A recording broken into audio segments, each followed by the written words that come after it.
Şəmkirdə dəhşətli qətl hadisəsi baş verib. Hadisə Qaracəmirli kəndində qeydə alınıb. Kənd sakini 33 yaşlı Anar Allahverdiyev küt alətlə 66 yaşlı anası Çiçək Sərdarovanı qətlə yetirib. O daha sonra üzərinə sürtkü yağı tökərək özünü yandırıb. Hər iki şəxs hadisə yerində ölüblər. Əməkdaşlarımız hadisənin baş verdiyi rayonun Qaracəmirli kəndində olub. Anası küt alətlə qətlə yetirən Anar Allahverdiyevin yaxınları bildiriblər ki, onun son vaxtlar psixoloji problemləri yaranıb. Qohumların sözlərinə görə Anar Allahverdiyev Azərbaycan Texnik Universitetini bitirib. O işə qəbul olmaq üçün bir neçə dəfə imtahan verib, lakin bütün imtahanlardan kəsilib. Yaxınları onu da qeyd ediblər ki, Anar Allahverdiyev bir müddət əvvəl yenidən imtahan verib, elə bu imtahandan keçə bilməyib. Bundan sonra 33 yaşlı Anar özünə qapanıb. Mərhumun atası bildirib ki, hadisə baş verən vaxtda oğlu ilə həyat yoldaşı evdə tək olub. Atanın sözlərinə görə anası həmişə oğluna deyirmiş ki, atana köməklik et. Bu Texnologiya Universitetini qutarıb kömrü şöbəsini, ağır fakültədir.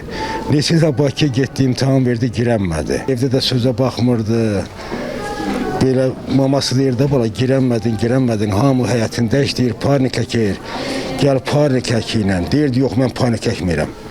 Biz də evdə olmamışıq, o biri oğlumla mən ona getmişəm, o biri oğlum da maşını qırığı vardı, onu remonta gedib. Maması deyir ki, bala qardaşım burada yoxdur, papan burada yoxdur. Bunların sözünə bax, papan pensiyalı, qardaşın da işləməkdən ölür, qardaşına kömək elə.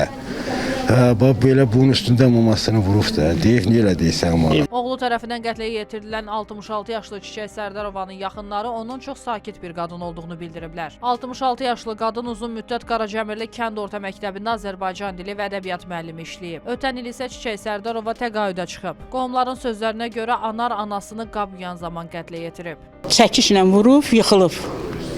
Özünü də yandırıb, həyətin o tərəfindədir. Gəldim deyir, belə gördüm bunları. Nə səs, nə küy, heç nə.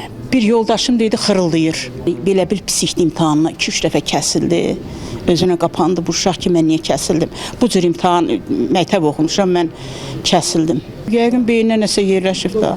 Qav yediyi yerdə buradaca, piyaninanın yanında. Başına vurub çəkişlə.